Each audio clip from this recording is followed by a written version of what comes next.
Assalamualaikum warahmatullahi wabarakatuh. Salam sejahtera untuk kita semua. Selamat siang, apa kabar sahabat Pramita dimanapun berada? Semoga sehat selalu ya. Sahabat Pramita, bertemu lagi dengan Pramita Lab dalam program Healthy Talk. Senang sekali rasanya, saya Dara Fitriani Khairunisa akan menemani sahabat Pramita dalam 1 jam ke depan. Nah, sahabat Pramita, tadi kan sudah melihat nih video treasure tentang tema kita di siang hari ini, yaitu tentang hati-hati dengan hatimu. Untuk sahabat Pramita, jangan kemana-mana, stay tune terus di Instagram Pramita Lab karena informasi materi yang dibagikan oleh dokter hari ini sangatlah menarik dan juga bermanfaat tentunya.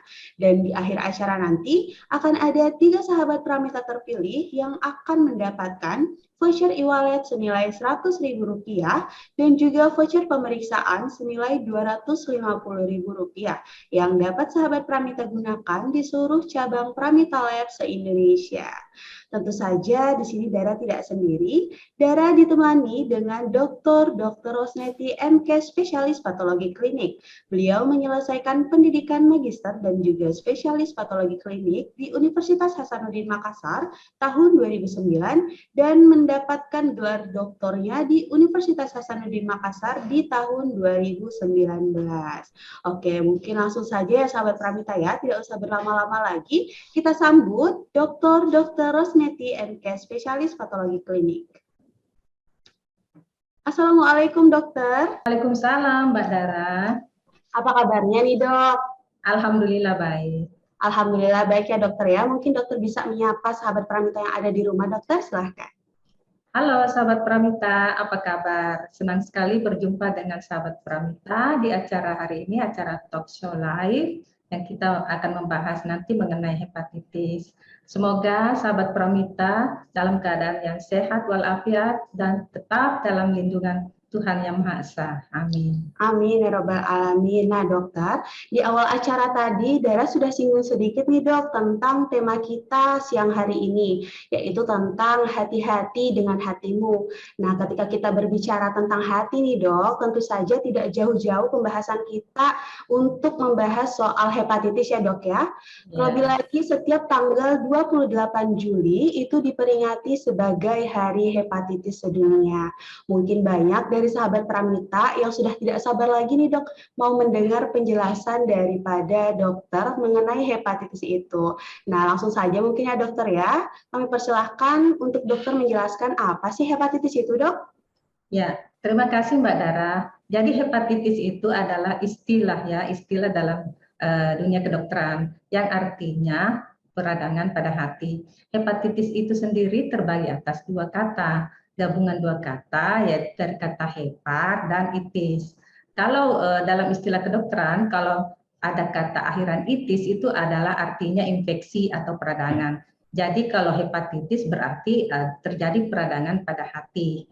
Nah, penyebabnya itu macam-macam, tetapi secara umum penyebab hepatitis itu adalah dari virus. Nah, karena penyebabnya virus maka gampang menular. Kemudian yang berikutnya adalah penyebab lain selain penyebab oleh karena virus adalah oleh karena obat-obatan atau minuman yang beralkohol atau kemudian karena kebiasaan makan yang berlebihan terutama dari lemak. Yang berikutnya adalah ada penyakit-penyakit tertentu yang namanya autoimun yang menyebabkan juga peradangan pada hati.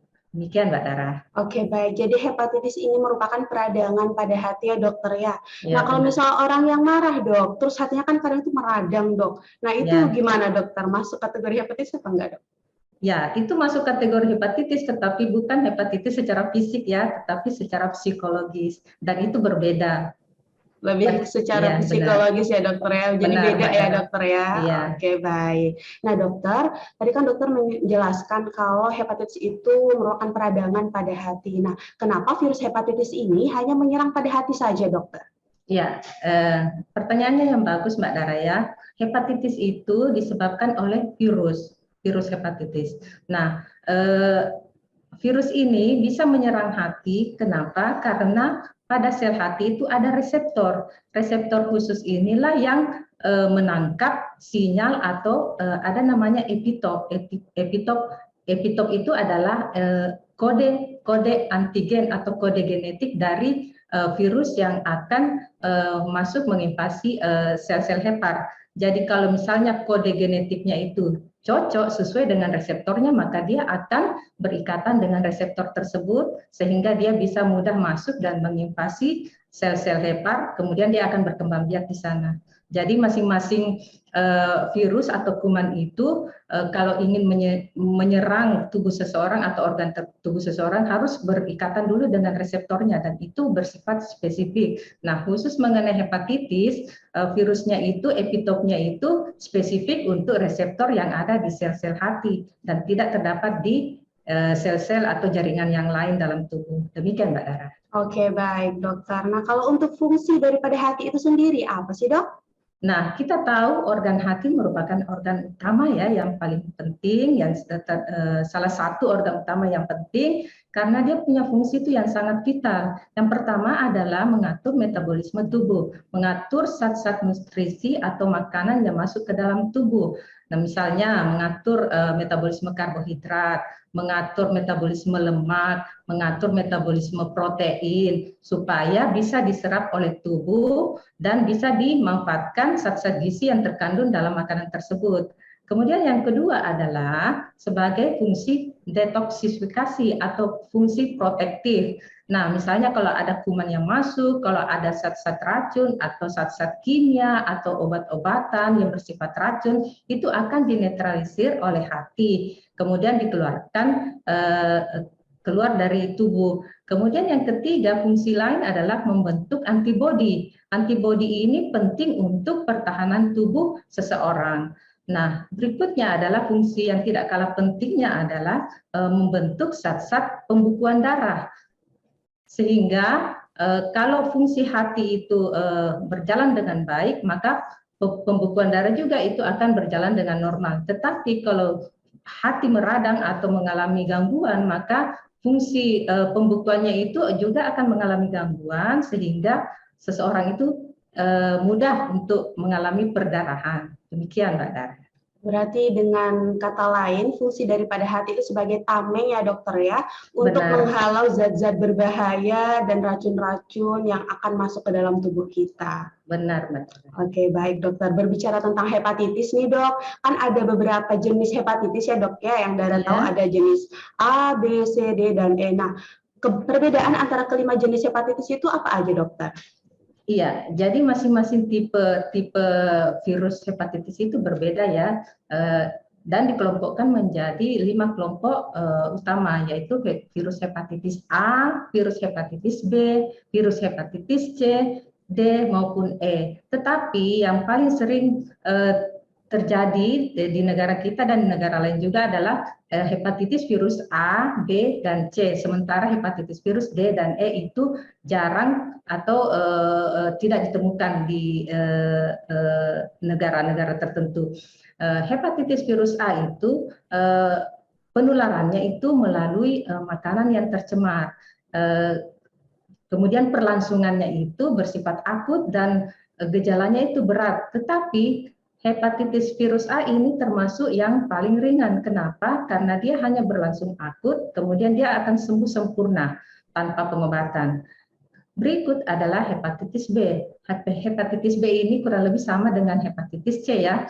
Penularannya itu melalui darah maupun cairan tubuh yang lain seperti cairan sperma ataupun cairan vagina. Nah, penularan hepatitis B ini maupun C itu gejala awalnya itu kadang-kadang ringan saja atau bahkan tidak bergejala, sehingga kemungkinan untuk berlanjut atau menjadi kronis itu kemungkinan besar bisa terjadi kalau hepatitis atau virus hepatitis B maupun C ini tidak dieliminasi oleh tubuh, sehingga virus hepatitis ini akan berkembang terus, kemudian akan menjadi kronis. Demikian, Mbak Dara. Kalau untuk jenis hepatitis D dan E itu sendiri, dokter, apa dokter? Ya, kalau hepatitis D itu biasanya mengikut kepada hepatitis virus B. Jadi kalau misalnya seseorang terinfeksi virus hepatitis B, biasanya akan semakin berat kalau ditumpangi juga dengan virus hepatitis D. Jadi virus hepatitis D biasanya itu ketahuan setelah kita memeriksa darah, ternyata seseorang itu menderita hepatitis B juga. Sementara hepatitis E itu ini kasusnya jarang dan penularannya juga itu biasanya pada saat ada wabah, dan penularannya itu juga sama dengan virus hepatitis A, yaitu melalui makanan yang tercemar. Demikian Mbak Dara. Berarti kalau untuk virus hepatitis E itu belum ada masuk di Indonesia ya dokter ya? Ya, kasusnya jarang, sampai saat ini saya belum menemukan data bahwa ada virus hepatitis E di Indonesia. Oke, baik. Berarti untuk virus hepatitis A itu banyak terjadi karena faktor makanan ya dok ya? Benar, Mbak. Ya, berarti kita harus lebih menjaga makanan yang akan masuk ke dalam tubuh kita ya dok ya? Iya. Oke, baik. Nah, selanjutnya dokter, kalau di Indonesia sendiri yang paling banyak terjangkit oleh virus hepatitis itu untuk varian yang mana dokter? Kalau untuk di Indonesia, kita lebih banyak karena penularannya melalui darah ya, karena faktor resikonya kan banyak.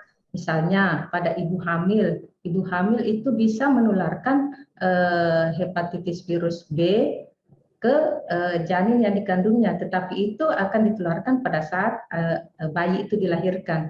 Kemudian berikutnya adalah pengguna narkoba suntik. Itu kan menggunakan jarum suntik yang boleh jadi sudah terpapar dengan virus hepatitis B. Berikutnya adalah kasus-kasus di mana penderita itu sering atau pernah mendapatkan transfusi darah. Karena kita tahu adalah penularan hepatitis B itu kan melalui darah ya, sehingga orang-orang yang berisiko salah satunya adalah orang yang pernah mendapatkan transfusi atau rutin menjalani transfusi darah. Kemudian berikutnya adalah faktor risiko berikutnya adalah penderita yang penyakit ginjal yang membutuhkan tindakan hemodialisis. Nah, itu juga rawan terinfeksi virus hepatitis B dan C. Demikian Mbak Dara. Nah, tadi ada dokter menjelaskan tentang virus hepatitis yang bisa memberikan kepada sang janinnya dokter ya. Nah, Dara mau tanya, seberapa besar sih dok pengaruh virus hepatitis dari ibu hamil terhadap janinnya dokter? Kalau masih dalam kandungan sebenarnya masih aman ya. Kenapa? Karena secara normal bayi itu yang dikandung oleh ibunya itu kan ada barriernya yaitu plasenta. Nah, itu kalau masih ada plasenta berarti kuman-kuman itu masih bisa disaring. Tetapi pada saat dilahirkan itu sudah terjadi kontak antara darah ibu dengan darah janin melalui perlukaan dari tali pusat, sehingga kemungkinan untuk terjadinya penularan itu pada saat bayi dilahirkan karena kontak antara darah ibu dengan darah bayi itu bisa terjadi pada saat perlukaan atau pengguntingan tali pusat. Demikian Mbak Dara. Nah, berarti sang bayi ini punya resiko ya dokter ya untuk ikut terkena virus hepatitis seperti yang dialami oleh ibunya. Nah, untuk pencegahannya itu dokter apa aja itu dok? Ya, kalau memang kita di Indonesia ya sudah ada program namanya pencegahan hepatitis ya. Jadi bayi-bayi yang dilahirkan dari ibu yang sehat itu memang sudah dilakukan imunisasi mulai dari umur 0 bulan, 1 bulan, dan 6 bulan.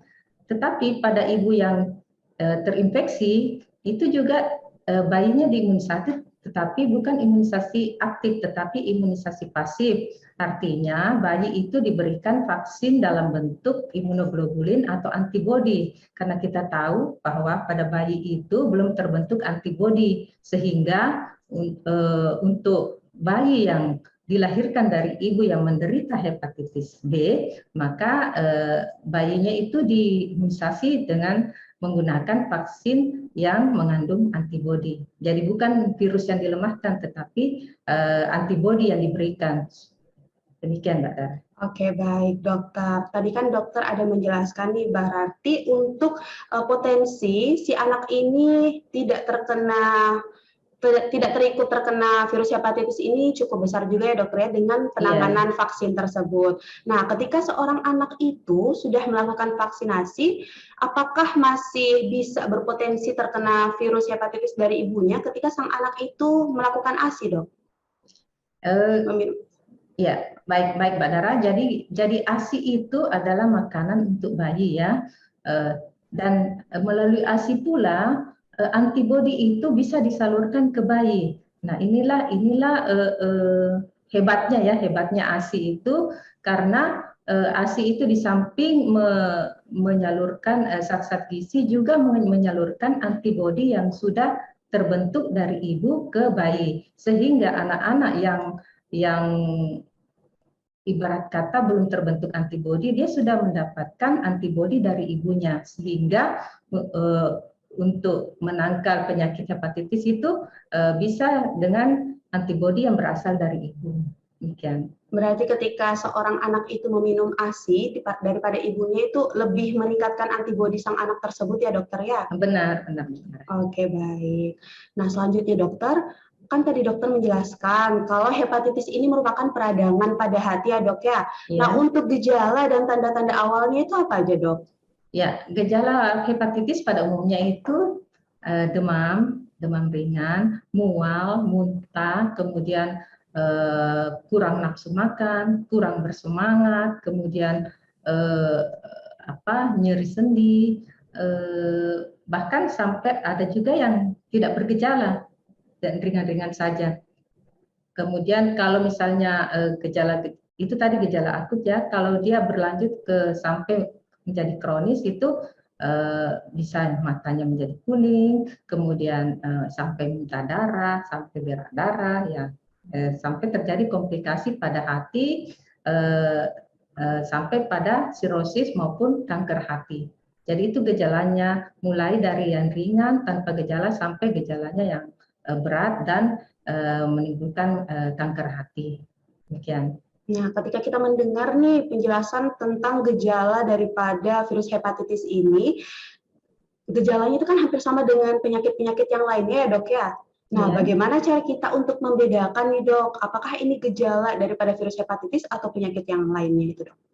Kalau dilihat dari gejalanya itu sulit sekali dibedakan ya. Bahkan pada saat proses penyembuhannya pun mirip dengan penyakit-penyakit lain seperti flu ya. Jadi kalau mau berpatokan pada gejala itu sangat sulit. Jadi perlu pemeriksaan lebih lanjut, perlu pemeriksaan lebih lanjut untuk mengetahui apakah benar-benar ini gejala hepatitis atau gejala penyakit lain. Nah, tentu pemeriksaannya itu harus pemeriksaan secara lengkap, mulai dari anamnesis ya. Anamnesis itu artinya mewawancarai penderita ya yang dicurigai apakah pernah kontak, apakah bagaimana pola hidupnya ya, kemudian dia bekerja di mana misalnya ya, kalau dewasa dia bekerja di mana, karena ada beberapa faktor risiko seseorang itu mudah tertular oleh penyakit virus hepatitis B. Demikian. Oke, baik dokter. Berarti kita tidak boleh self-diagnose ya dokter ya? Iya. Iya, seperti itu. Berarti tetap harus melakukan pemeriksaan kesehatan di laboratorium ya dokter ya? Iya, benar. Dan tentunya pemeriksaan kesehatannya harus dilakukan di laboratorium klinik Pramita ya, sahabat Pramita ya. Nah, untuk selanjutnya nih dok, yang berpotensi terkena hepatitis itu ada di rentan usia berapa aja dokter? Kalau berbicara rentang usia, semua memiliki chance untuk menderita atau tertular penyakit hepatitis. Tergantung cara penularannya. Ya, misalnya untuk hepatitis A itu kan cara penularannya melalui makanan. Jadi itu rawan pada daerah-daerah atau tempat-tempat atau kelompok-kelompok orang yang dengan sanitasi yang buruk. Karena virus hepatitis A itu kan menular melalui makanan yang tercemar. Ya, kemudian yang virus hepatitis B itu rawan terkena pada orang-orang yang orang yang sering menggunakan narkoba suntik, ya, kemudian orang yang sering tukar alat-alat pribadi seperti alat cukur, ya, alat cukur itu kan dan semua alat-alat yang bisa menimbulkan perlukaan pada tubuh itu rawan terkena atau terjangkit virus hepatitis B, karena virus hepatitis B itu kan kita tahu menular melalui darah. Jadi semua hal-hal atau petugas atau alat-alat yang kita gunakan itu kalau berhubungan dengan perlukaan tubuh seperti alat suntik, ya, kemudian transfusi, kemudian hemodialisis itu kan rawan semua. Berikut adalah tindik telinga kan untuk pemasangan anting misalnya.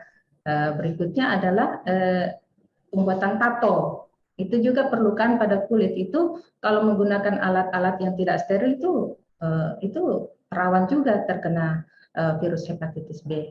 Demikian. Berarti semua usia berpotensi ya dokter ya untuk terjangkit virus hepatitis ini. Benar. Oke, baik. Nah, dokter, di Indonesia sendiri kasus penularan hepatitis yang paling banyak itu karena apa, dok? Kalau di Indonesia ya seperti yang data yang saya baca itu biasanya dari ibu yang terinfeksi virus hepatitis ke anaknya. Kemudian yang berikutnya adalah yang kelompok-kelompok yang berisiko tadi seperti pengguna narkoba suntik, kemudian petugas kesehatan yang tiap hari bersentuhan dengan bahan-bahan atau alat yang infeksius, bahan infeksius. Berikutnya adalah penderita penyakit ginjal penyakit ginjal kronik yang stadium di mana harus melakukan hemodialisis. Itu semua kelompok-kelompok yang rawan terpapar atau terkena penyakit virus hepatitis.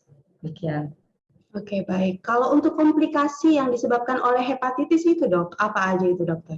Nah, kalau komplikasi seperti yang saya singgung tadi adalah jenis virus hepatitis yang bisa berlanjut ke kronis, seperti hepatitis B dan C ya.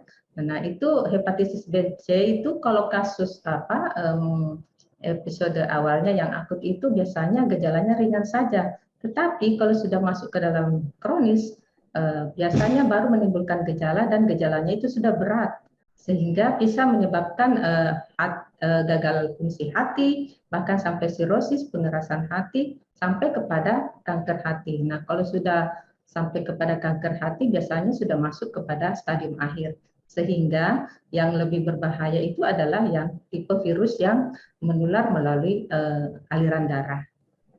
Berarti untuk komplikasi yang disebabkan oleh virus hepatitis ini sangat luar biasa berbahaya ya dokter ya? Iya, benar Mbak Dara. Nah, oke, baik. Nah, dokter, kalau untuk makanan nih dok, yang baik dikonsumsi oleh si penderita hepatitis itu apa aja dokter? Kalau makanan, karena kita tahu penderita hepatitis itu membutuhkan daya tahan tubuh yang baik ya untuk menangkal virus yang masuk, maka dianjurkan untuk tentu dengan makanan yang gizi seimbang ya, tetapi difokuskan kepada tinggi kalori dan tinggi protein. Kenapa? Karena protein kan fungsinya untuk membentuk zat antibodi, sementara kalori yang berasal dari karbohidrat itu kan untuk menambah tenaga atau energi bagi penderita, karena kita tahu penderita hepatitis itu kan bawaannya lesu, tidak bersemangat, nafsu makan kurang, demikian. Jadi kita harus sesuaikan dengan zat-zat gizi yang dibutuhkan oleh penderita. Jadi harus tinggi kalori dan tinggi protein. Demikian. Jadi oke, baik. Jadi makanan yang baik dikonsumsi oleh penderita hepatitis merupakan makanan yang harus tinggi kalori dan tinggi protein ya dokter ya. Ya, nah, protein yang dimaksud di sini apakah protein hewani dan nabati atau salah satunya dokter? Kalau misalnya protein apa saja boleh ya, dari hewan boleh, dari nabati juga boleh. Yang penting tidak ada alergi bagi yang bersangkutan. Nah, kalau berdasarkan dari zat-zat gizi ya, berdasarkan dari bagian gizi bahwa lebih dianjurkan dari nabati karena nabati itu lebih sesuai dengan kita punya komposisi tubuh dibanding protein hewani. Tetapi pada dasarnya semua makanan sumber protein itu baik untuk dikonsumsi. Tergantung penderitanya apakah ada alergi atau tidak. Oke, baik. Tadi dokter ada menjelaskan nih faktor penyebab lain seseorang itu terkena hepatitis itu dengan konsumsi alkohol secara berlebihan ya dokter ya. Nah, itu jenis hepatitis yang seperti apa itu dok? Nah, itu kalau alkohol itu berarti jenis hepatitis toksik namanya ya, karena berasal dari zat-zat yang menimbulkan toksik atau racun pada sel hati.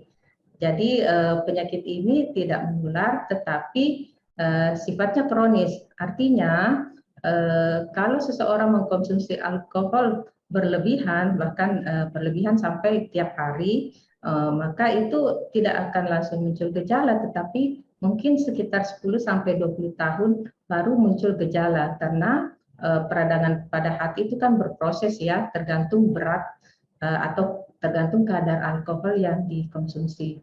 Seperti kita lihat di negara-negara barat kan konsumsi alkohol itu hampir tiap hari ya, sehingga kemungkinan untuk menderita hepatitis toksik di negara barat itu lebih besar dibanding di negara kita yang lebih ke arah hepatitis virus. Demikian.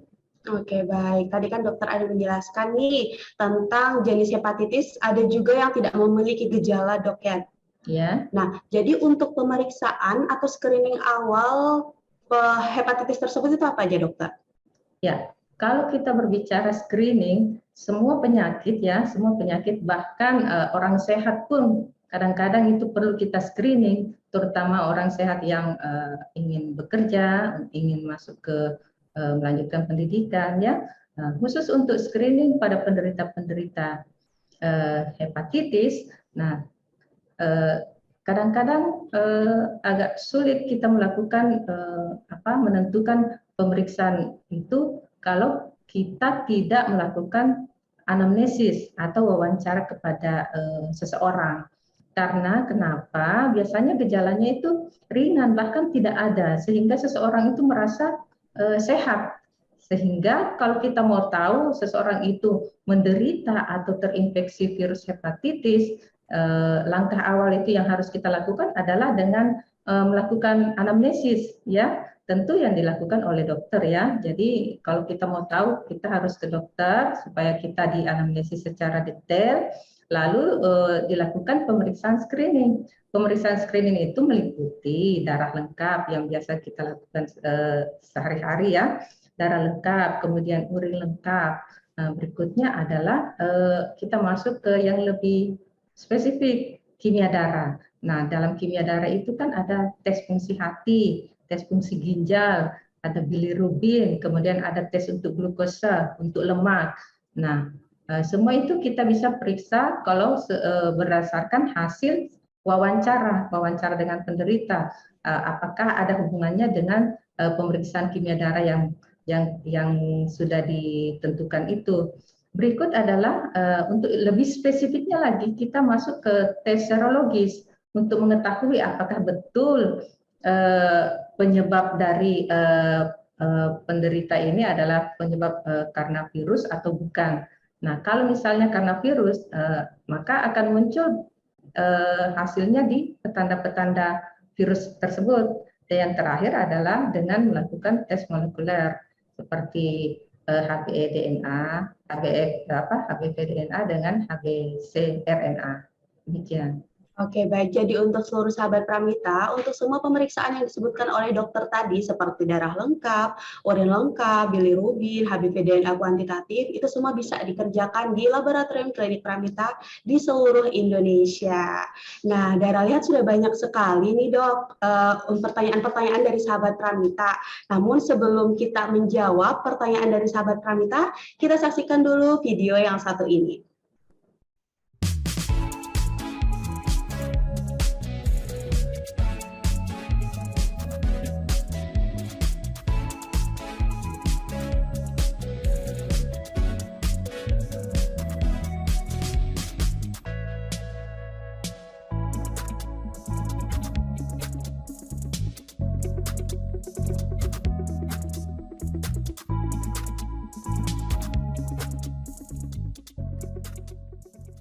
Nah, oke, kembali lagi ya sahabat Pramita ya. Di sini Dara akan membacakan pertanyaan-pertanyaan dari sahabat Pramita.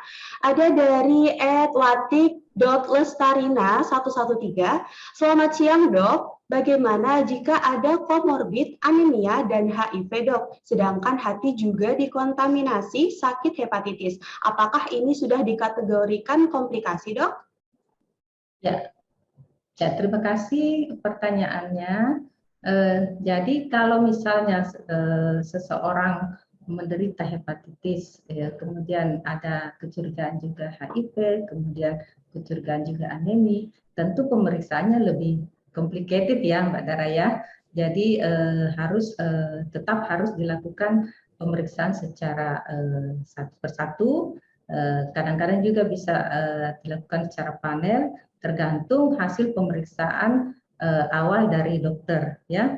Jadi kita pemeriksaan lab itu tergantung dari hasil screening awal, artinya hasil pemeriksaan awal dari dokter melalui pemeriksaan fisik ya, melalui pemeriksaan fisik yang didahului dengan wawancara, riwayat penyakitnya apa, kemudian pernah mengkonsumsi obat apa, kemudian lingkungannya seperti apa, tugasnya sebagai apa, itu kan semua faktor risiko yang kita harus tanyakan.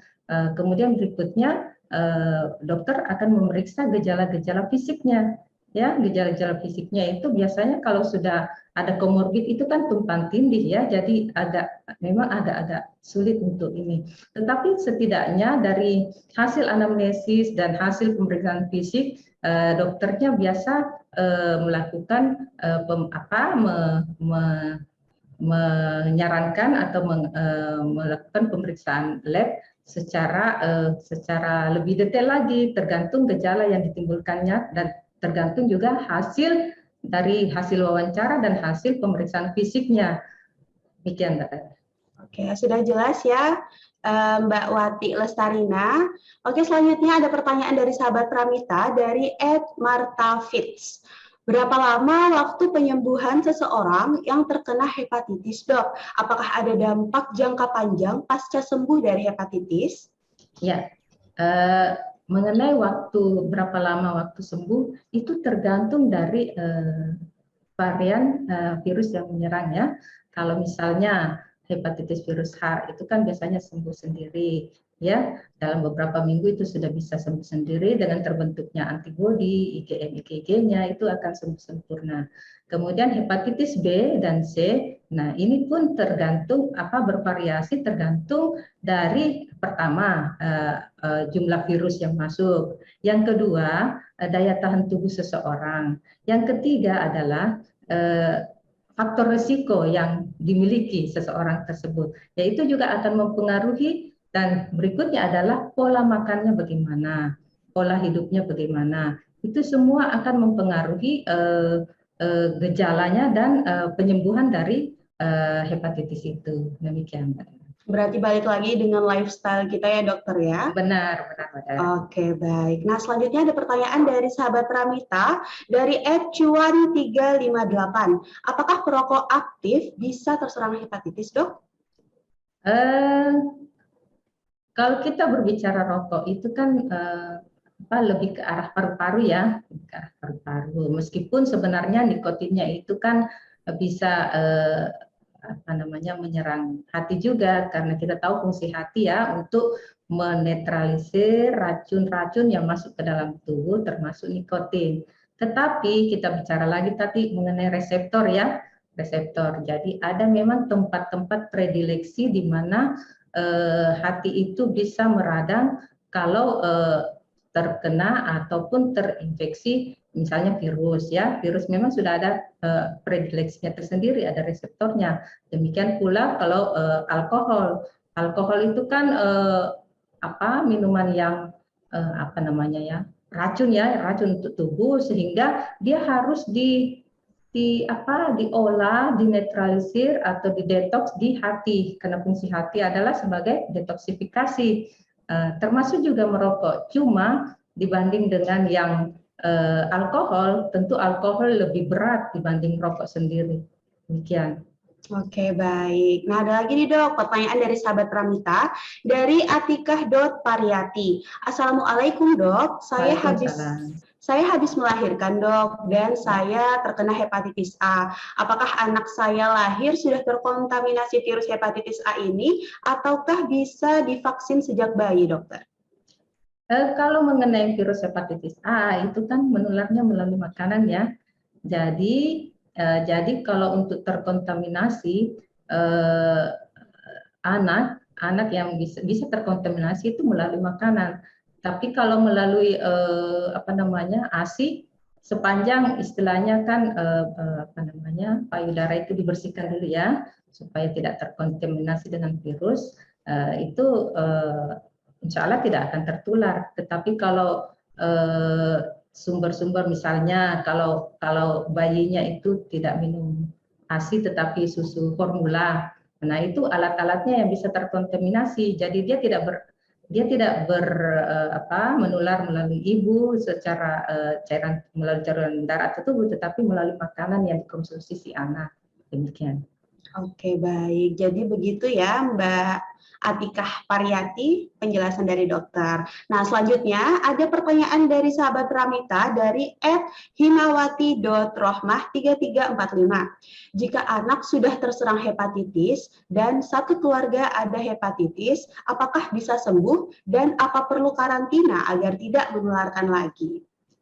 Ya, kalau misalnya seseorang menderita hepatitis, biasanya kalau misalnya ada gejala itu tentu eh, orang tersebut atau orang tua tersebut pasti aware dan dia akan membawa penderita atau anak ke dokter.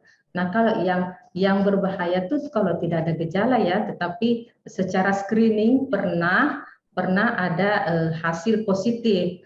Nah, inilah pentingnya kita melakukan pemeriksaan screening. Kalau misalnya di dalam rumah itu ada seseorang yang menderita atau pernah menderita, maka orang-orang yang di sekitarnya itu perlu screening meskipun dia sehat, karena rata-rata itu hepatitis B dan C itu awal-awal itu tidak ada gejala, kita nampak sehat aja, sehingga disinilah pentingnya screening untuk memastikan apakah kita ini tidak terjangkit virus hepatitis B atau C dari penderita yang mungkin atau mantan penderita yang mungkin serumah dengan kita. Demikian. Berarti tetap harus di-screening ya dok ya dan melakukan pemeriksaan di laboratorium Iya, benar, seperti Mbak. itu. Iya. Oke, baik. Nah, ini ada lagi nih dok, pertanyaan dari sahabat Pramita dari @raihana.indahnatasha. Secara sederhana, virus hepatitis ini bisa dicegah dan diobati dalam umur berapa tahun paling cepat sembuh dok? Apa saat bayi akan semakin cepat sembuh jika dilakukan pengobatan intensif? Ya, jadi pada dasarnya semakin cepat diobati atau ditangani tentu semakin cepat sembuh ya. Khusus mengenai hepatitis ini kan bisa menyerang semua usia, bisa dimulai dari anak atau bayi. Nah, kalau dari bayi, kalau dari bayi itu kan kadang-kadang gejalanya tidak jelas ya, tidak jelas. Dan seperti yang saya sebutkan tadi itu gejalanya ringan-ringan saja, mungkin demam biasa saja ya. Jadi memang perlu screening. Tapi kan kita sudah punya program ya, program imunisasi. Jadi memang sudah kita ibarat kata anak-anak kita itu sudah dibentengi dengan daya tahan tubuh dengan melakukan vaksinasi mulai dari umur 0 bulan. Jadi sejak lahir memang sudah ada program pemerintah untuk mewajibkan vaksinasi hepatitis kepada anak atau bayi yang baru lahir. Jadi itu vaksinasinya itu dilakukan 3 kali, mulai umur 0 bulan, 1 bulan, dan 6 bulan. Dan setelah menjalani vaksinasi, biasanya bayi tersebut itu akan kebal selama kurang lebih 20 tahun. Nah, mungkin setelah 20 tahun atau setelah dewasa mungkin dicek lagi titer antibodinya. Demikian. Oke, baik dokter. Berarti semakin cepat penanganannya, semakin besar peluang untuk bisa sembuhnya ya dokter ya? Iya, benar. Oke, baik. Nah, selanjutnya nih dok, ada pertanyaan dari sahabat Pramita, dari @adelia_salma azura. Bagaimana cara cek hepatitis sejak dini? Minimal MCU berapa bulan dok? Apa harus tes lab dan tes darah dok? Nah, ini yang penting. Pertanyaan yang bagus ya.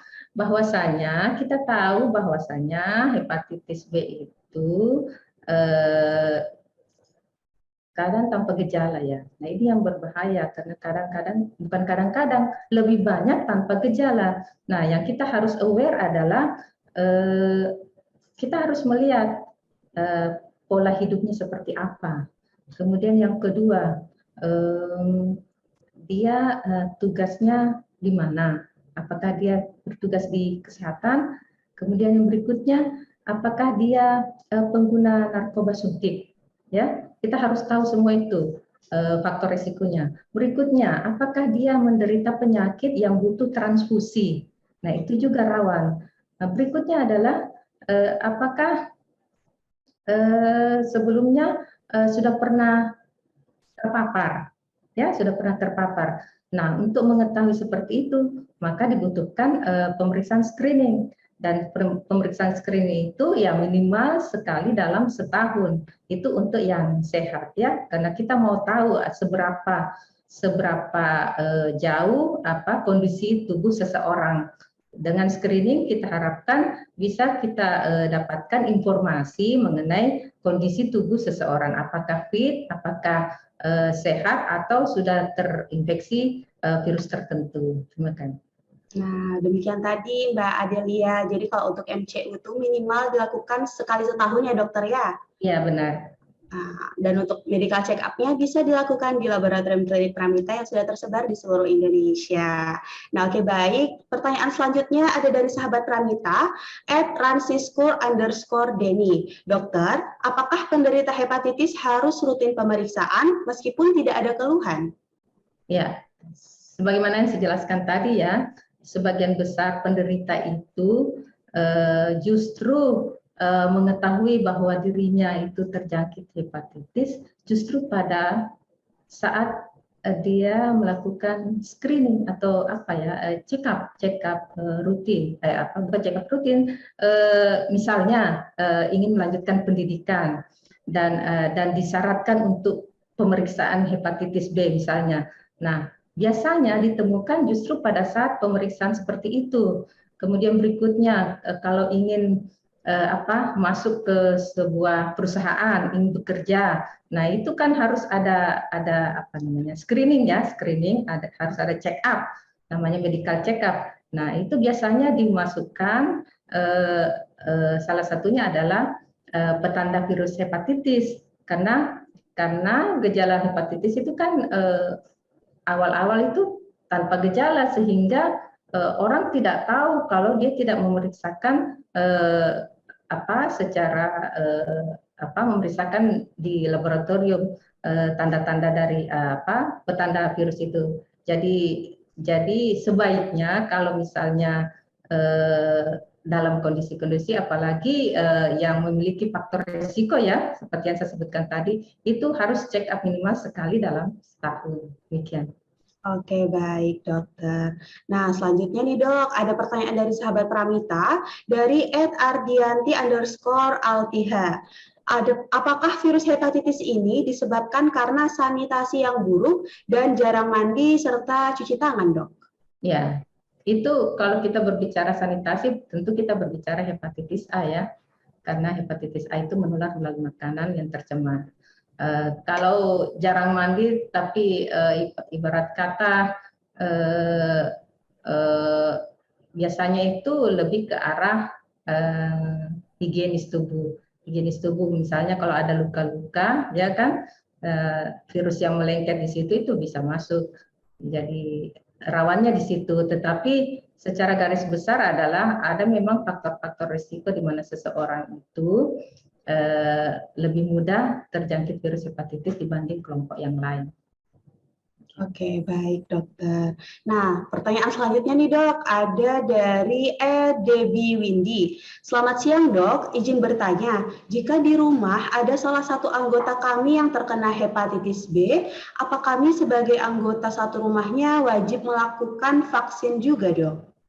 Ya, pertanyaan yang menarik ya, yang bagus sekali. Jadi kalau memang kita sudah mengetahui bahwa di dalam rumah itu ada yang menderita virus hepatitis B, tentu karena kita tahu bahwa itu virus hepatitis B kan menular ya, jadi kita yang ada di sekelilingnya adalah termasuk faktor risiko, dan faktor risiko inilah, kelompok-kelompok faktor risiko inilah yang sebenarnya yang dianjurkan untuk melakukan vaksinasi untuk mengetahui untuk menjaga supaya tubuh kita kebal terhadap virus hepatitis B. Jadi sebaiknya dianjurkan untuk melakukan vaksinasi karena kita termasuk kelompok yang berisiko kalau ada seseorang yang di dalam rumah itu menderita hepatitis B.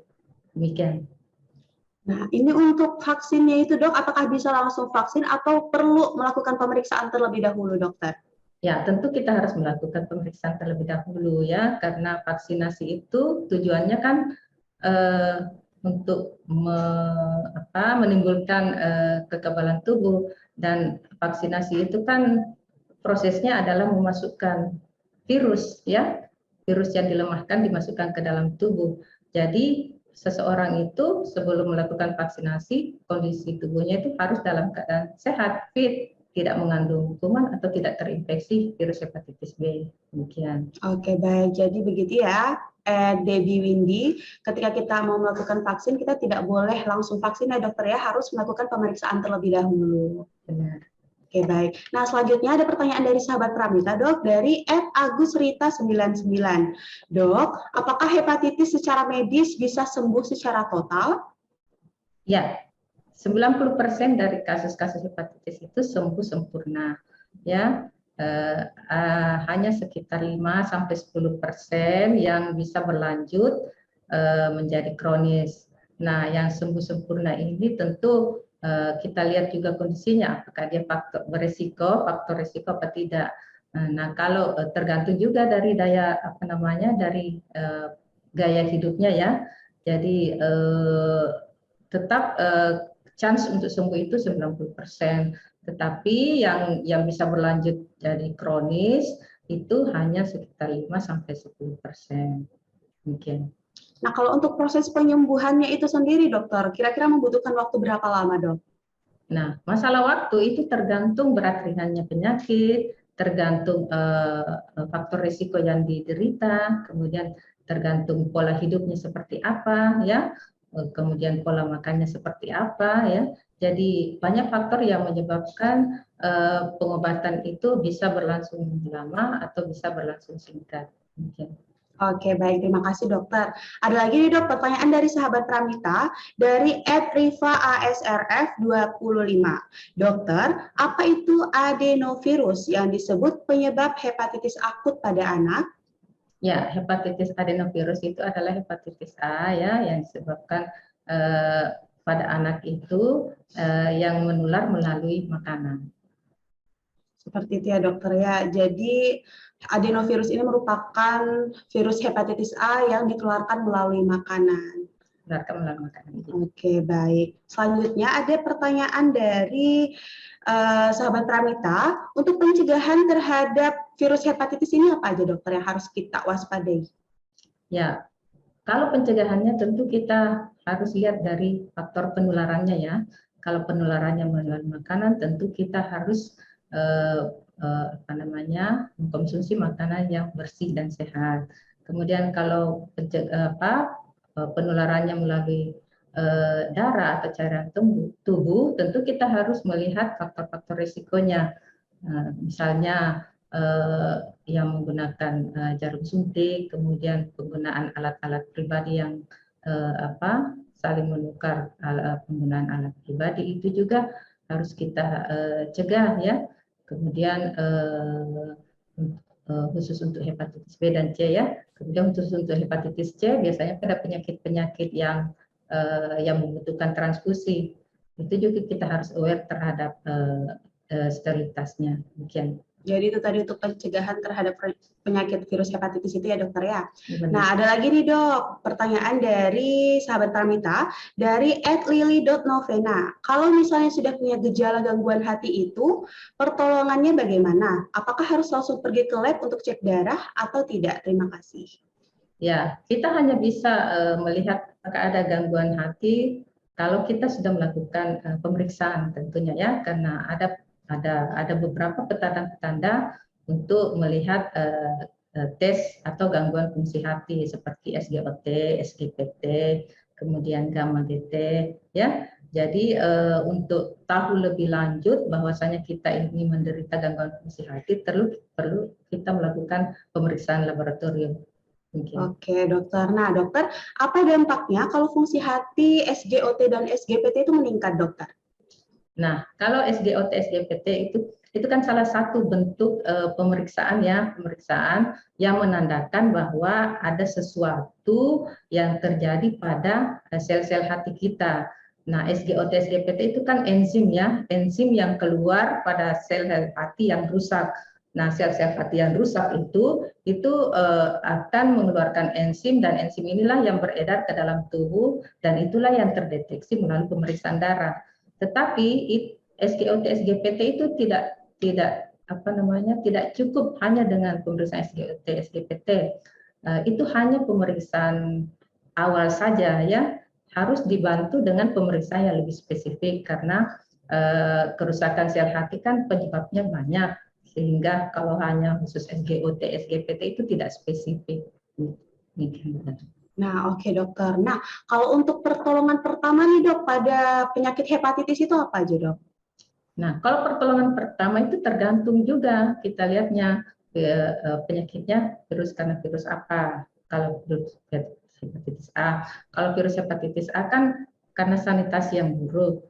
Nah, dan sehingga kalau kita ingin melakukan pengobatan, sebenarnya sih pengobatannya kalau untuk virus hepatitis A itu kan sembuh sendiri ya, sembuh sendiri karena tubuh akan membentuk antibodi sendiri untuk melawan virus hepatitis A itu. Jadi yang perlu kita perbaiki adalah pola makannya saja, memperbaiki pola makannya, kemudian melengkapi zat-zat gizi yang dibutuhkan untuk pembentukan antibodi. Kalau demikian juga sebenarnya dengan hepatitis B dengan C, meskipun melalui penularannya melalui darah, tetapi untuk pembentukan antibodi itu kan dasarnya atau basicnya adalah makanan yang gizi seimbang, terutama protein ya dengan karbohidrat seperti yang saya sebutkan tadi.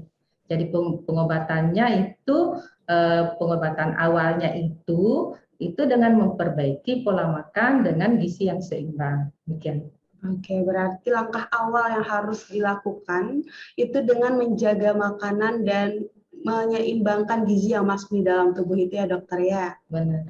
Ya, oke. Dokter, jadi sudah tidak terasa, sudah hampir 1 jam nih dok, kita bersama dengan sahabat Pramita berbincang-bincang tentang virus hepatitis itu. Mohon maaf kepada seluruh sahabat Pramita, tidak semua pertanyaan bisa kami jawab. Jadi untuk itu kita saksikan video yang berikut ini.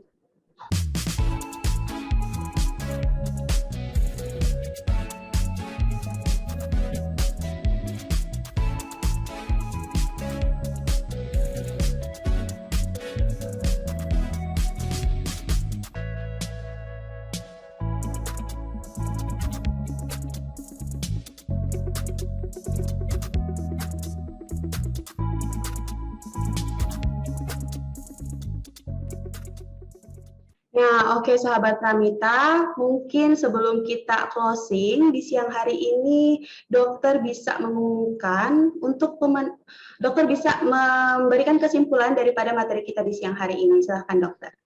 Ya, terima kasih Mbak Dara. Jadi hepatitis itu adalah peradangan pada hati yang disebabkan oleh macam-macam faktor atau penyebab.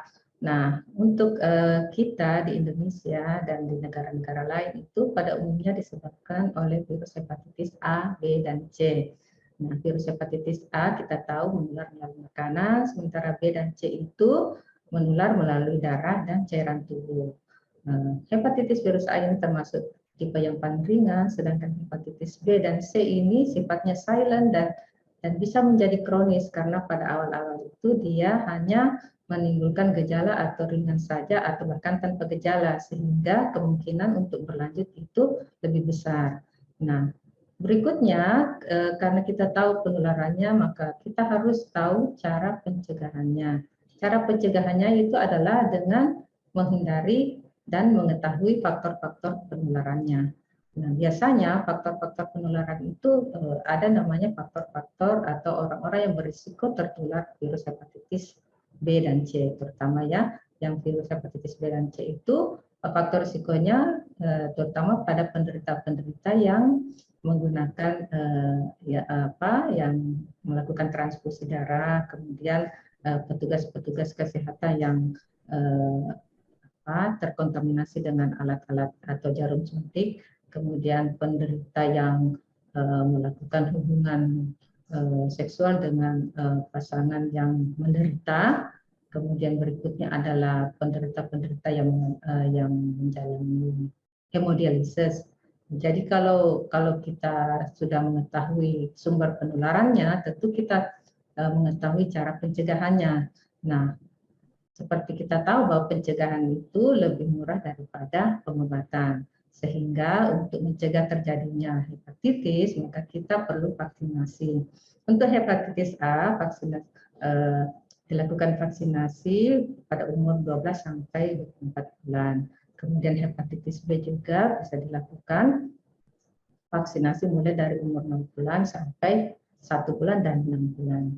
Nah, kalau misalnya sudah melakukan vaksinasi, biasanya kita akan melakukan vaksinasi berikutnya setelah 20 tahun kemudian. Nah, selama itu sebelum kita melakukan vaksinasi, tentu kita melakukan pemeriksaan check up dulu, apakah tubuh kita sehat atau sudah mengandung virus hepatitis B atau C. Nah, kalau misalnya kita sehat, sebaiknya kita melakukan vaksinasi karena pencegahan itu lebih murah daripada pengobatan. Demikian, Mbak. Oke, baik dokter. Terima kasih untuk kesimpulan yang telah diberikan ya dokter ya. Di sini Dara akan mengumumkan untuk 3 sahabat Pramita terpilih yang berhasil mendapatkan voucher e-wallet senilai Rp100.000 dan juga voucher pemeriksaan senilai Rp250.000. Selamat kepada deg-degannya, nungguin ya.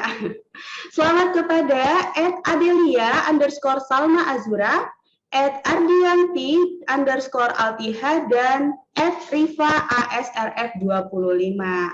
Selamat kepada 3 sahabat Pramita terpilih. Untuk voucher pemeriksaannya bisa digunakan oleh sahabat Pramita di seluruh cabang Pramita Lab se-Indonesia. Mungkin demikian materi pada siang hari ini. Apabila ada kesalahan, salah kata, mohon dimaafkan ya sahabat Pramita ya. Terima kasih untuk seluruh sahabat Pramita yang sudah setia di Instagram Pramita Lab. Kami akhiri, Dara, Dr. Rosneti beserta tim yang bertugas pamit undur diri. Wassalamualaikum warahmatullahi wabarakatuh. Waalaikumsalam warahmatullahi wabarakatuh.